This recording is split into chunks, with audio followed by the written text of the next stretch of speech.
gagawin ko yung aking gel liner at yung gagamitin ko yung LA Girl gel liner.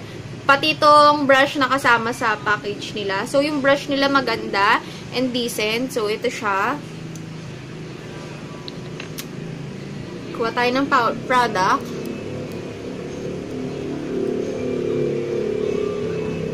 Swatch tayo sa hand. Oops. It's pigmented. And maganda yung quality niya. For its price na $320, it's not bad na LA Girl gel liner yung gagamitin mo. Next, mag-apply ako sa aking eyes. Ginagawa ko, pina-flat ko muna tong brush dito sa back ng aking hand. Tulad niyan. Para hindi siya bulky pag ginamit ko na siya. So, yan. Maganda na yung, ayan, ina-apply ko na siya sa aking eyes. And wag niyo napansinin yung brows ko ngayon. They are not cooperating with me. Ma-attitude sila ngayon at mahirap silang pasunurin.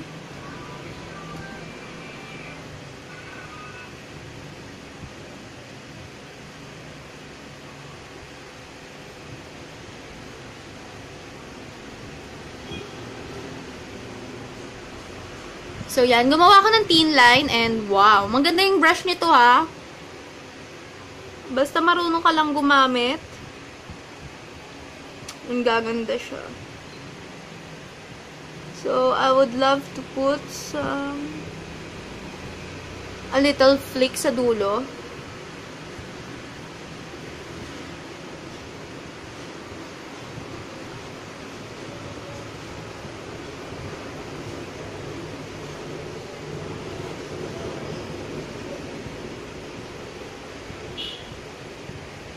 Dahil sa SM lang naman ako pupunta, so hindi ko gusto ng super dramatic.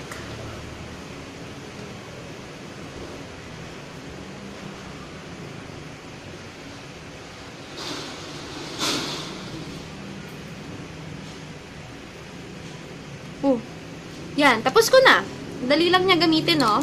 So, yung shade na meron ako is yung Berry Black. And yan lang. Madami-dami na din siya for 320 pesos. Matagal mo na siya magagamit kasi pigment eh. So, yan siya sa loob. And may kasama na siyang brush. So, yan yung nagawa kong liner. And it's 4:55 na ng hapon. And babalik ako mamaya sa update. So, ngayon nag-set na tong gel liner and smudge. So, hindi siya nag-smudge masyado. Ito kasi madumi. Ayan, smudge ko siya ulit. Yan, wala siya masyadong transfer sa kamay and hindi siya masyadong smudge. Try natin siyang wisikan ng water. I think it's waterproof. Yan siya pag may water. So, ngayon try natin siyang kuskusin. So, kuskus.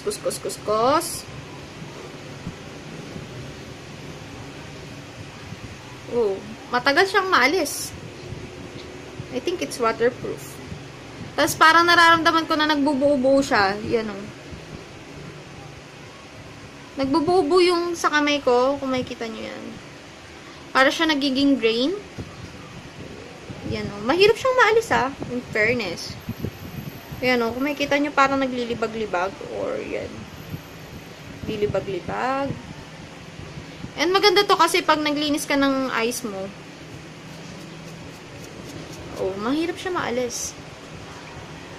So, kakailanganin mo, pag inalis mo tong gel liner na to, yung eye makeup remover talaga. Kasi, oh, kahit punasan ko siya ng tissue, hindi siya agad-agad naaalis. So, wag nyo itong pansinin, mascara, ano ko yan. Yun. So, asahan nyo na mahihirapan kayo sa pag-alis nito, kailangan nyo ng eye makeup remover. So, spray ako ulit. Water lang to, ordinary water. Medyo makalat nga lang siya, so expect nyo na din na magiging panda looking eyes kayo. So, mostly gano'n naman talaga. So, kailanganin nyo ng eye makeup remover kasi matagal siya maalis. And hindi siya yung pag nabasa yung kumakalat para nag-stain. Nagiging bilog-bilog siya, so hindi nakakatakot sa tag-ulan. So, yun. Yung smudge test and waterproof test, And matagal siya maalis. So, yun. It's, I think, more than 4 hours and a half na nung nasuot ko tong gel liner nito. But, andito pa din siya ngayon. It's okay. Hindi siya nag-fade or hindi siya ganun pa din. Kung paano ko siya nilagay, ganun pa din. So, longevity is 4 hours and a half. And kailangan ko na kasi siyang burahin. Pero tingin ko magtatagal pa to lalo sa face ko. Kaya nga lang kailangan ko na siyang burahin. Kaya, yun. Yung gel liner, for me, it's kung i-rate siya 1 out of 5, 1 being the lowest, I'll give it 5. Kasi, unang-una yung packaging niya, it's okay. Kaya lang natapon ko na yung pinaka-box niya. Pero yung packaging niya, ang cute and simple lang. And meron siyang kasamang brush. So, next sa packaging is yung affordability or yung price for a 320 peso gel liner. It's decent. Sakto. Sulit na din siya na nabili mo siya. Then, next is yung availability. Madali siyang mahanap lalo na sa mga malls kasi may mga LA Girl gel line. LA Girl outlets na din sa mga mall. And pwede din siyang mabili sa online kung tamad ka naman lumabas. Next is sa online mas mura ha kasi kung tamad ka lumabas tapos or walang malapit na LA Girl sa inyo. Ang ingay ng mga motor dito. Nakakainis. And kung walang malapit na LA Girl sa inyo, pwede kang bumili online. Mas mura, I think, mga 250 or 280 pesos. Depende sa, depende sa seller. But, magdadagdag ka sa shipping. Kung taga Manila ka, medyo mura yung shipping. Pero kung provincial, abot siguro ng 100 ang minimum. But, kung ganon, okay na din. At least, hindi ka nalalabas. And, gel, yung wala pa naman, I think wala pa namang fake ng LA Girl ngayon na gel liner. So, next is affordability, availability, yung longevity, it's matagal siya sa eyes. I think na mas magtatagal pa siya ngayon, more than 4 hours and a half. Sa tingin ko, mas magtatagal siya up to 8 hours. Sabihin na natin yung regular na office hours. 8 hours magtatagal siya dyan. I have pawisin na skin. So, focus ko lang ito sa akin. Focus ko lang.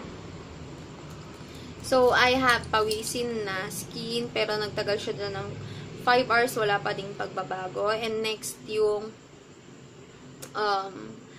longevity, yung performance, it's pigmented, and it's, kaya nga lang hindi siya waterproof. Lalo pag in-squeeze mo siyang ganun.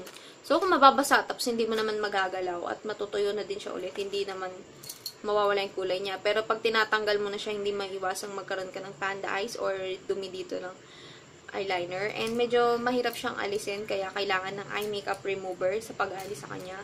So, yun. For 320 pesos na gel liner, it's decent kasi maganda yung color payoff, yung pigment niya, and maganda yung pagka-black niya. But, it's my preference. And, what works for me may or may not work for you kasi magkakaiba tayo ng balat. So, lagi ko yung disclaimer. Lagi nasa description box ko. Lalo ngayon, lagi ako nagre-review. So, that's my review for this LA Girl gel liner. Sana naging helpful kahit. So, it's been 8 hours simula nung nailagay ko tong gel liner ko. But, ito pa din siya. Okay na okay pa din. Akala ko si 5 hours buburahin ko na yung makeup ko. But, umabot siya ng 8 hours and then nandito pa din siya.